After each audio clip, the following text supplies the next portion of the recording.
Well, welcome everybody to another edition of the Psych Monologues. I am glad that you've joined me for a brief moment in time out of your very busy days, just like my own. And so I am glad that you've taken some time out of your schedule to sit down and listen in. I'm Dr. Ray Mitch, your host. It's good to have you. If you're wondering, most people aren't because they're here because they've come here before, but the Psych Monologues is a podcast that's trying to look at the intersection of faith, psychology, and spiritual formation. And so it was the beginning place, I think, for some of the more organized ways of reaching out and trying to engage a conversation with a younger generation. Quite honestly, that's the group of people that I work the most with. I teach at Colorado Christian University in the psych department. I'm the chairman there as well, and so I've been doing that for 15 years. Come up on this coming August, actually. So it has been a journey unto itself in a lot of ways, and the Psych Monologues was born out of the place where we went into lockdown. I was teaching a class just like this spring in grief and loss. I had seniors looking at a black hole when it came to their graduation and everything else. So I thought, well, why not? I've done podcasts before, and I'll go ahead and do it again and make it so that I can have some ongoing contact with them, at least in this format. It's not like it's a dialogue per se, but it's at least something to speak into their lives while they were going through some very difficult time. I think we all remember it that way, whatever it is we remember of it, because some people I talk to, it's like this is a black hole. It's just all a blur. So anyway, as a result of that, and as a result of some other movements of God, not only in my life, but in the life of the students that I worked with, Stained Glass International was born, and it was officially born this past summer in June or July, thereabouts. And it was born with a mission to equip, encourage, and empower the next generation of Christians to live authentically in relationship to Jesus and others and themselves. That's the key word in there is authentically. See, there's a lot of time we spend living something other than authentically. We live cooperatively. We live compromising or accommodating the world around us, and certainly our relationships, for a lot of reasons, and I'm not going to get into that. But this is really a challenge, and an organization meant to challenge the next generation to start up a new movement for authentic, real community, redemptive community, not the kind that they have been running away from, which I think is justified in a lot of cases. So what we're trying to develop here at SGI is what I call outposts for the heart and communities for the soul. And it's a place you can take your mask off. You can be seen as you are, and you can take your armor off because you're safe and you're safe with people. A lot of that, what goes into that, and in building those kind of outposts, is really building people that understand what being a safe person looks like, having the kind of boundaries that they can walk alongside of someone but not do the walk for them. And at times when they're crushed, to come alongside and carry that burden with them. So it's all of those things, and that's a big goal. I'm aware that I think in a lot of cases, if we look across our culture and the interactions, we just got off of a Super Bowl weekend, and some of the commercials pointed to some pretty bleak aspects of our existence, and yet I think there can be some small points of light that were our outposts, places of safety, where I can connect with people in authentic sort of ways. So there is a precursor to it. Many years ago, I had a ministry called the Iona Project, and its inspiration was something that happened, I believe, in the 1300s. And a young priest by the name of Columba left Ireland and had exiled himself and landed in an island off the northwestern coast of Scotland called Iona. And out of there, he and his disciples launched into northern England and began to set up these small, what they called heavenly communities of places where people can come and get educated and get cared for and find safety. And in a spiritual sense, that's what we're seeking to try to develop. So pull up a chair, get comfortable, relax, and whatever it is that you're doing, I hope that it will be encouraging to you. Now, a couple of announcements before I get to the content, and then I'll move on. One is a, I don't know, I guess it's a exciting announcement. I'm still enough of a newbie when it comes to podcasting and how to measure numbers and people's engagement and everything else. But I do know from having looked at our website where I post all of the podcasts, I do know that we crossed the 9,000 download mark, and as of March 16th or 17th, that's the birthday of the 3-year birthday of the Psych Monologue. So I guess that's good. I hope it's good. I don't know if it is. As long as it's reaching and encouraging people, I guess that's really all that matters. But at the same time, there's some metrics out there that people run by, I suppose. I don't. I just look at it and go, oh, that's interesting, and move on and just keep doing what I'm trying to do. So with that's that part of it. And it's a big praise Jesus moment that people are listening and downloading the podcast. So with that, I won't belabor the point.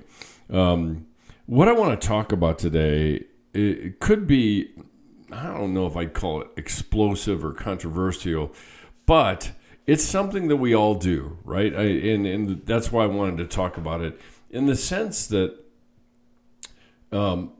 we create certainty in the world around us that is really pretty uncertain when you think about it. We create certainty by categorizing things, trying to understand it in terms of where it fits, if you will. And that same thing is true with people, whether we admit it or not. It's not good to stereotype. It's not good to label or categorize people, absolutely. But at the same time, we are always searching for reference points to connect things to, including people. And so what I want to talk about, relatively briefly, I suppose, is just two different kinds of people and who we need in our lives, okay? And like I said, these are big, broad brushstrokes, and not everybody is one of these people. But there is the reality that we have a tendency or a propensity to move one way or another, in a lot of cases. And so the question then becomes not so much balance, but which one, if I'm comfortable with the area that I want to talk about, if I'm comfortable with one, am I more likely to be comfortable with the other and vice versa? Or am I only comfortable in whatever the area is? So this is the deal. I'll set it out and then try to unpack it a little bit for y'all. And it's what I just refer to as two kinds of people. Now, the background to this is every Friday I have a 2-hour meeting with young guys on CCU's campus about how to do life. And in a lot of ways, we are the outpost for the heart, for men, at least at CCU. And so we get together and we talk about life as it is, not as we want it to be or it should be or anything like that, as it is, and then and to try to wrap our heads around, how do we live faithfully? How do we live with integrity? How do we live with purpose and intentionality and those kinds of things? So we were talking about this yesterday, and I mentioned it in the context of what we were forging and the nature of who we were together. And one of those was what I call mountaintop people versus valley people. And what I want to loop around to, and I will in due time, but I want you to keep in the back of your mind most people's favorite psalm. Now, it may have jumped to your mind the minute I said that, because most of the time people will say the favorite psalm is the 23rd Psalm, right? The Lord is my shepherd, et cetera, all of that. And there's a line in there that I want to focus on for a second in terms of living life authentically as it is, okay? And so hang on to that for just a second, and I'll come back to it. What I want to start with is what I call the mountaintop people. And mountaintop people are the kind of people that really filter life through a lens that says they have to make sure to find whatever is good or whatever is positive there. And so just like living on a mountaintop, we are always in view of all the wonderful things that we're surrounded by.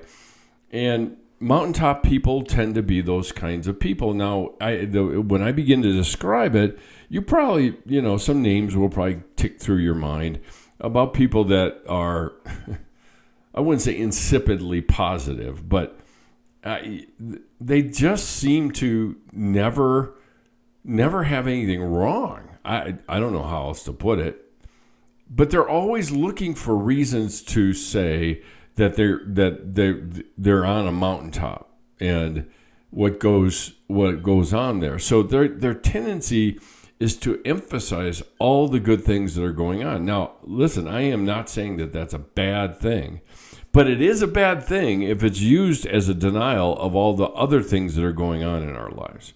It is a problem there.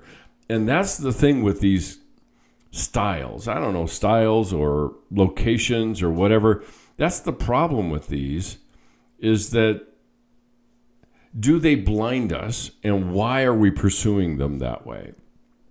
And so the mountaintop people emphasize the good things. Oftentimes, even in their conversation with people, they will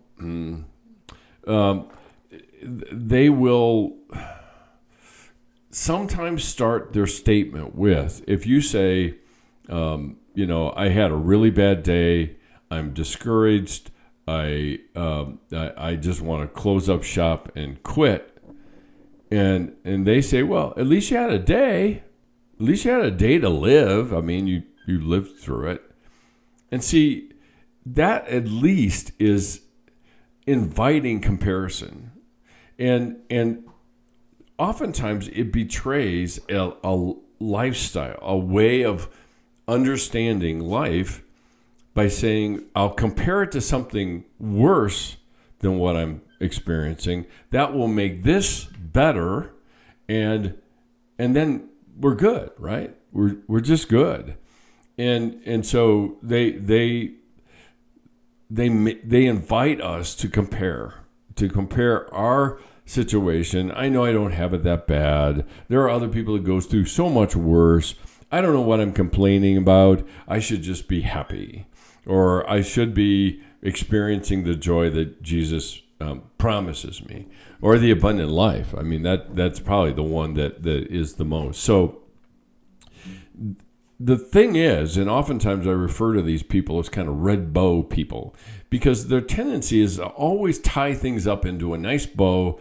And so when they say something, or they look at life, or they describe difficulty or whatever, there's always a bow to put around it and say, there, that's better, and now I'm good. And so the mountaintop people, as the name implies, are always looking out across the mountaintop, looking out across all that's in front of them, valleys and all, and emphasizing that this is how to live life, is in the mountain and on the mountaintop. Now, I live in Colorado, and I see mountaintops all the time, and I will be the first to tell you, you get to the top of a 14er, which we have, 50 some in Colorado, and the view is absolutely stunning. And actually, you will hear people say, gosh, I wish I could stay here all day. I wish I could see things like this so clearly. But when you think about it, looking from a mountaintop is not seeing things clearly. It's seeing a vista. It's seeing the topography that lays out in front of it, but it's not seeing things clearly. And I've had enough experience to know that when we finally get down there, it's not anything like what it looked like on the mountaintop. So they have this propensity on the positive side to try to tie things up and make it nice and neat and certain, and there's how things go. Okay, their tendency, again, and this is not a condemnation. This is a description. There's a difference, but their tendency is to emphasize control over life rather than participation in it, or spectating on life rather than participating in it. Now, the thing is that, yes, they had to climb up there, right? I mean, they had to climb up there, and all the hard work and everything that went into getting there is a test of one's will. And so they tend to they emphasize the control part of it, and then when they look, it's like everything else melts away. They just don't think about it anymore, and things are better, and so on and so forth. But the reality is, we can't live life from a mountaintop. We can't. We go up to a mountaintop, and it's not like we set up a whole community and life and everything up there. We'd like to be able to, but we don't. And so there's a positive side and a negative side on this, or a dark side of what I recall it. And the positive side is they are wonderful encouragers. The only thing is, as long as they don't start their statements with "at least." Now, the reason I'm emphasizing that is that if you're interested, you could see a short video where Brene Brown talks about the difference between sympathy and empathy. And one of the things she points to about people that are sympathetic is that they start their sentences with "at least." See, they seem more compelled to correct somebody's thinking than to connect with them over where they are. And that's the beauty of empathy, right? People that are empathic, not empathetic, I know everybody says that. It goes with sympathetic, I know. But who are empathic climb into the hole with the person. Now you can say, well, what good is that doing anybody? Because after all, they're still in the hole. Yeah, you're right, they are. But now they're not alone. And as Ecclesiastes makes very clear, a cord of 3 strands is not quickly broken. When one lays down, another one gives warmth. So there's this part of empathy that says, I'm willing to get in there with you and experience even the darkness, which gets to some of the next group of people. So I don't want to get ahead of myself. But they implicitly, the people that are mountaintop people, implicitly demand, and they don't, when I say implicitly, I mean it. It's not like they say this openly at all, but they implicitly demand that everyone live where they live, and if they don't, there's something wrong with them. There's something wrong with their faith, or something wrong with them.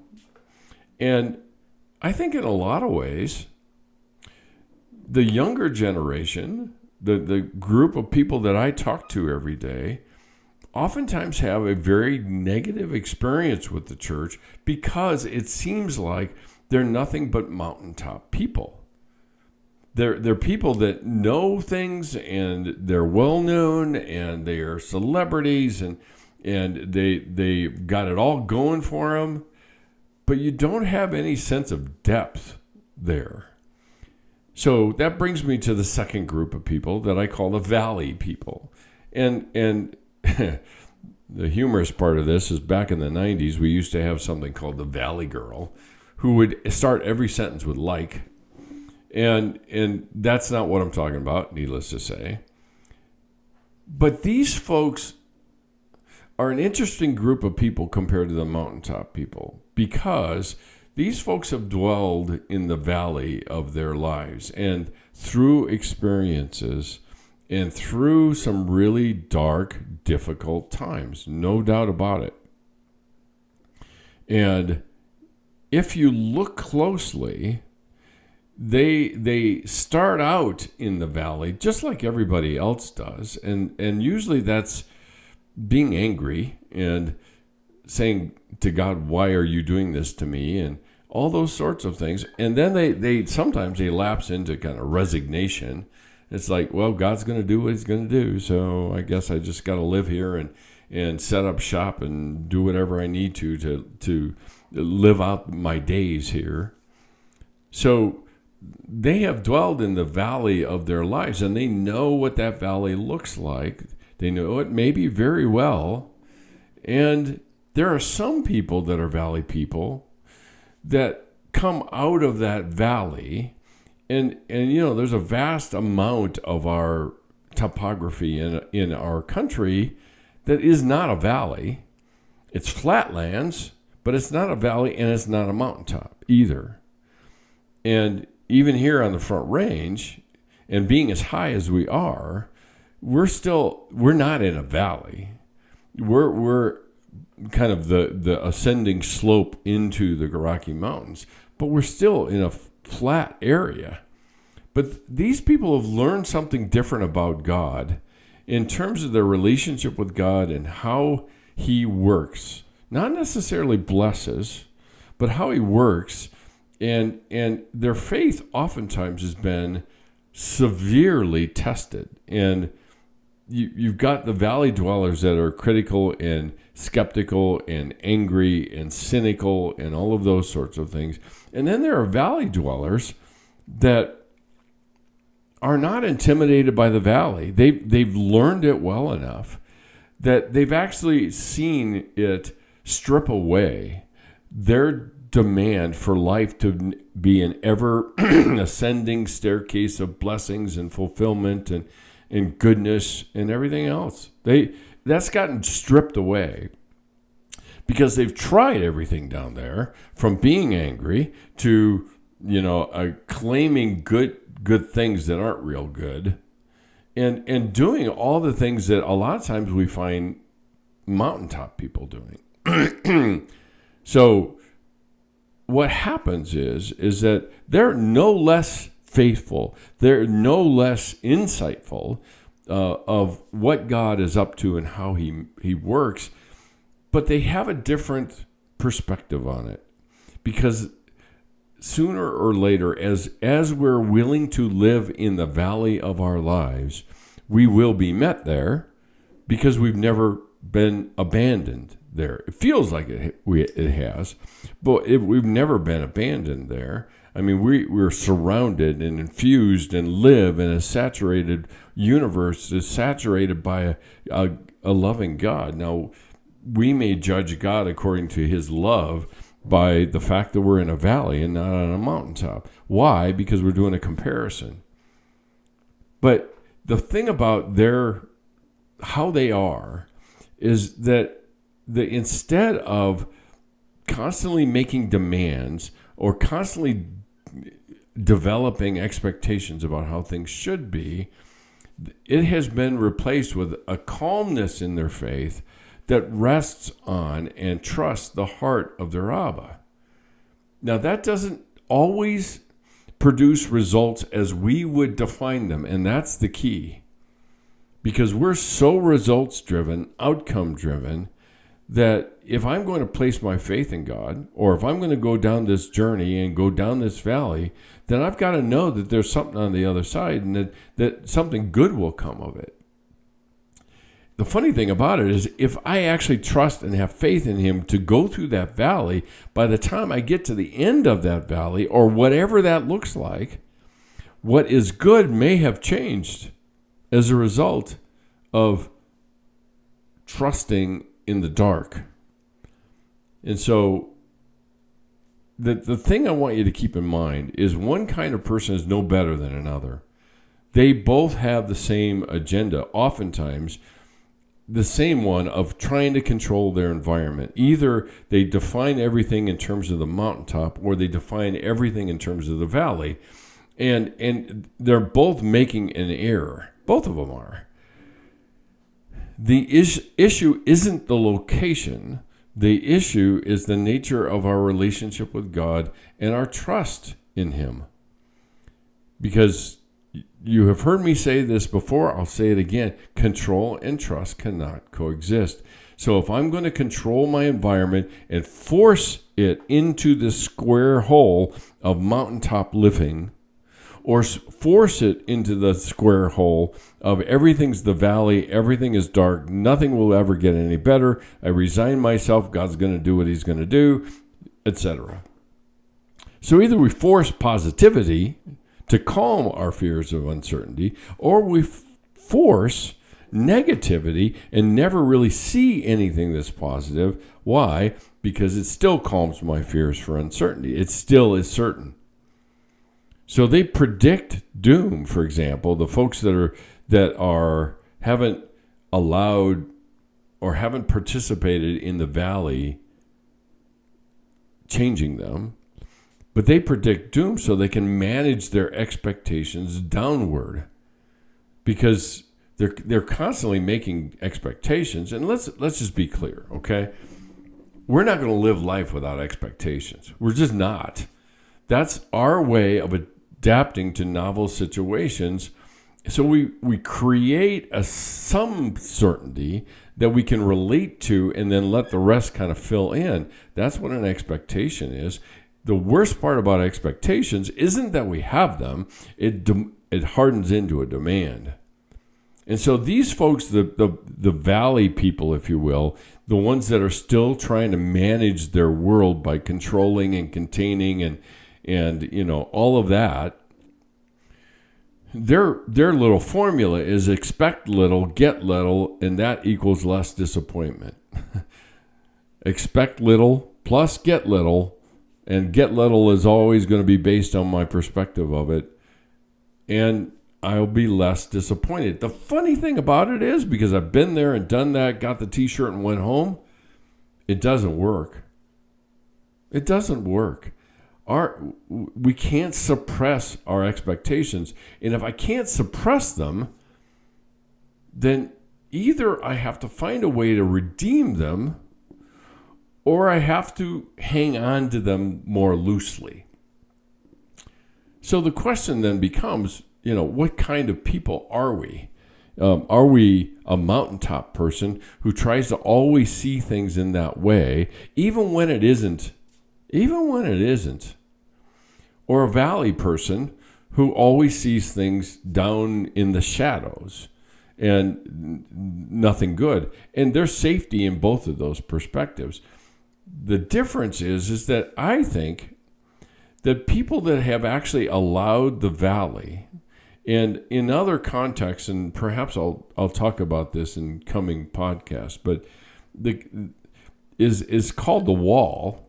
It strips away everything that I do in trade, so God will bless me, will accomplish things, etc., whatever it might be. And I begin to lean into just having that relationship and allowing it to bring me to whatever place that is. And see, that's the thing. We condemn things in us in anticipation of other people condemning it. And when we do, it leaks into the water table of our relationships and our emotions. And so the thing I want you to keep in mind, or the question is, what kind of people are we? Do we tend to be the mountaintop people and prefer good times and all of that? Or do we err on the other side and go into the valley and just get a little too comfortable there? Because the reality is that we're going to have people in our lives that carry around in them, and I might add we do too, a timeline. How long is this going to be this way? How long am I going to have to wait? In other words, I'm looking for some kind of money-back guarantee that if I'm going to embark on this journey, I've got to at least know that it's going to count for something and help me, right? So there are strengths that can be brought together in one place. And mountaintop people are looking for God's hands and blessings, for sure. And they understand because they've worked their way up to the top. They understand that our world is inhabited by a loving God. And so they're sensitive to seeing it and rejoicing in that. That's great for a time, as long as they give us the freedom to not be where they are. Now, the other side of the coin, our valley people are not afraid of the dark. They're not afraid of the dark of their own darkness, others' darkness, or the world around them. They're willing to trust in the face of overwhelming darkness and hopelessness. Now, let's be clear. Let me be real clear. That is a messy process. That is not an event in time. It does not translate into that, and it will never translate into that. But quite honestly, I think I need someone who is equally comfortable in the valley as they are on the mountaintop. When they get to the mountaintop, they can have a blast and enjoy it and be stunned by it and humbled by it and all those things. But when the valley comes, they don't run from it because they're not afraid of the dark. And we've got people in our lives, and maybe ourselves, where we'd rather try to live in one of those two places rather than learning how to adapt to both. And Paul actually refers to this, when he talks about, I can be content with little or with much. And he went through his own valley. I mean, in a lot of cases, we call it a wilderness, and that refines us. And we may just reminding ourselves that, well, this is refining you into, a better character. I don't care. It hurts. It's awful down here in the valley. But when I begin to lean into allowing it to change my perspective and allowing it to change how I manage my expectations and allowing it to change the very substance of who I am, otherwise known as transformation, we become more adaptable.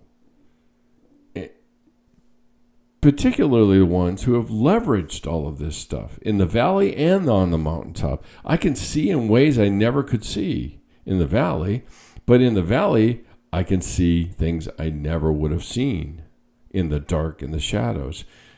Now, what's the connection where I started? And that is the 23rd Psalm. David says something fascinating. And oftentimes I'll point out the fact that David's journals oftentimes are turned into, a psalm or vice versa.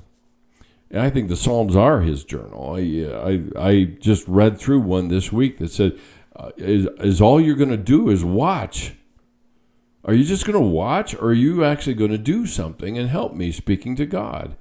And this is a guy that was labeled as a man after God's own heart.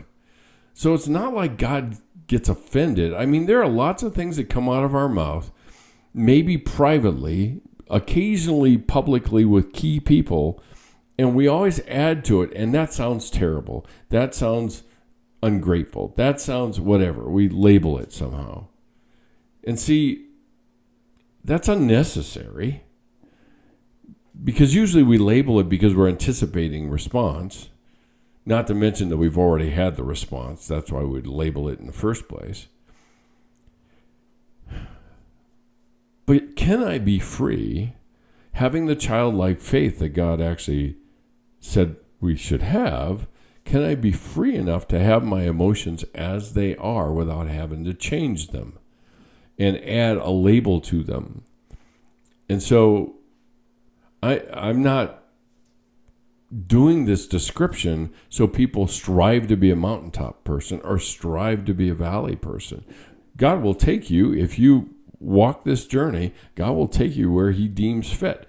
And our job, my job, when I'm on that journey, is to be honest. Not saying all the right things or trying to put a nice gloss on it of some sort. Nothing of the sort. God doesn't need my dishonesty. He just wants my heart as it is, and not making it so it looks right or it should be, but as it is. He's not stunned by it. I might be stunned by it. I might be condemning it. But if we come with that in hand, and then he'll meet us with that in hand, our heart, and he will meet us there as fully human that are dealing with and wrestling with the hard realities of being human, really, and walk with us through it. Now, like I said, what's the connection with Psalm 23?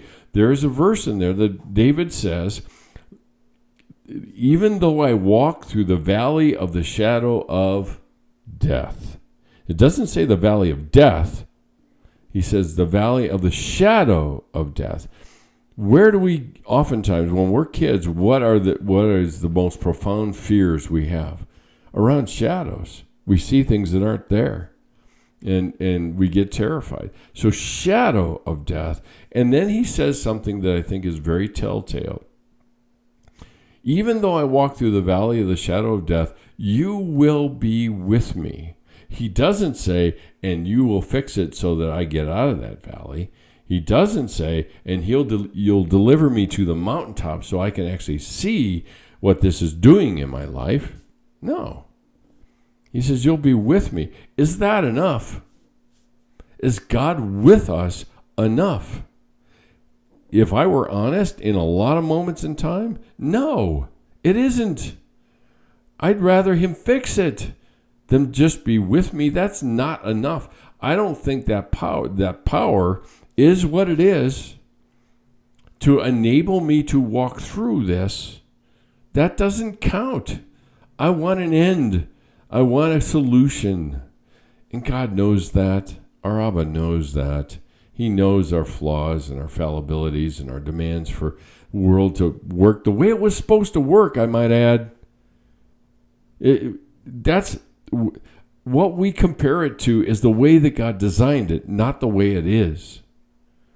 And we've fallen so far away from the way God designed it that we just assume that what is normal is against the design, for a lack of a better way to put it. So I'm not going to sit here and say, so which kind of person are you? We need all kinds of people in our lives as traveling companions who can be safe, who can draw us closer to God, not bludgeoning us with the truth of being closer to God, but walking with us and providing us with some measure of calmness in the middle of the darkness, because the darkness doesn't feel so dark when I have somebody with me, right? And some measure of calmness so that I can slow the RPMs down and I can look at maybe God is with me, and that counts for something. That doesn't negate anything. That's not what we're talking about. See, we think so dichotomously that we say, yeah, but if I believe that, then I can't believe this. No, that's not true. I can hold these things in truth both times. In tension, I might add, which is also something we want to get rid of because uncertainty is tension. So, some things to consider. And again, this is not for self-diagnosis. This is certainly not for other diagnosis. But I think we have to wrestle with the realities of the world that we live in and the people that populate that world. And they will have a propensity, just like we do, to either try to drag things onto the mountaintop and make them better than they are, or drag them into the valley because they know that world and it's safer in the valley. Either way, there's errors there. So how do we live so that we're adaptable in both? I can enjoy a mountaintop and I'm not going to say I enjoy a valley, but I certainly can participate in the journey from one to the other with God and with Jesus, who meets me in both places. And hopefully we can have people who are people that have learned this and can meet us there. So anyway, something to consider. A couple things just to remind you at the end of the program, the end of the episode here. If you have questions or I've touched on something that triggered a thought or something like that, please DM me on Instagram or leave a message, leave a Q&A item on the website at drmitsch.com, MITSCH. And while you're there, you can subscribe and follow what's going on the website. There are new things coming up. I just put up, not too long ago, a Shame and Grace workshop that I did at CCU, and you can watch that. It's a couple hours of stuff just to look at how shame operates and how little we know about grace. And you can subscribe there. You can look around on the website. There's all sorts of resources and things like that, presentations and lectures and things like that I've done. And of course, you can follow us on social media, Instagram at the Psychomonologues, all lowercase.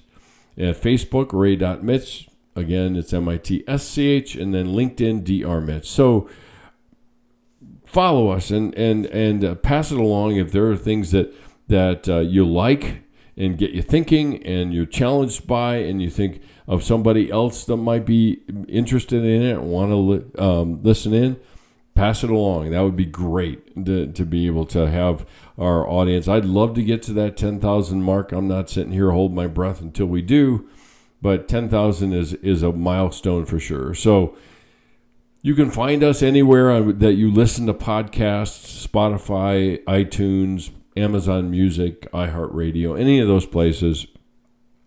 And last but not least, like I mentioned at the beginning of the episode, we're going into our silent retreat season. We're only a couple months away. Feels long, but I know it isn't. And so if you want to partner with us, with SGI, Stained Glass International, to help us be able to put these on, and make it affordable for young people that either are in school or just out of school, trying to complete their training or whatever, and they don't have a lot of money, and they are interested in engaging this kind of spiritual discipline that we don't talk about a lot, at least in the church itself. If you're interested in partnering with us, thank you so very much. That we need help continuing to grow the scholarship fund for the retreats, and then also just the silent retreat fund that makes it possible for me to offer scholarships to students that can't afford it. And just to give you a perspective, it's $360 per student to participate in one of these retreats. And so that's not cheap. We've got a few people that are planning on flying out to be part of the retreat of our alumni one, so students that are already graduated. So you can support SGI. We are now tax exempt, and so all of your contributions are tax deductible, and you can do that on the front page of the website at drmitsch.com. At the very bottom, there's a donation button. You hit the donation button, and you can decide general fund or silent retreat fund what you'd like to give.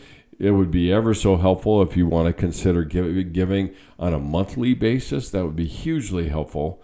As far as the other expenses and things like that go into running the podcast and trying to get an organization up and running to meet the needs of the next generation of people. If you would prefer to send a physical check, you can do that as well. Make it out to Stained Glass International. Send it to the address with the same name, P.O. Box 160, East Lake, Colorado, 80614. So Stained Glass International, P.O. Box 160, East Lake, Colorado, 80614. Again, thanks so much for joining me. I'm glad we got to spend a little time together talking about kind of the people we need in our lives and who we are and what role we play with other people in our lives. And I hope it was helpful. And until next time, I'll be here. I don't know if you will be, but until then, love ya. Later. Bye.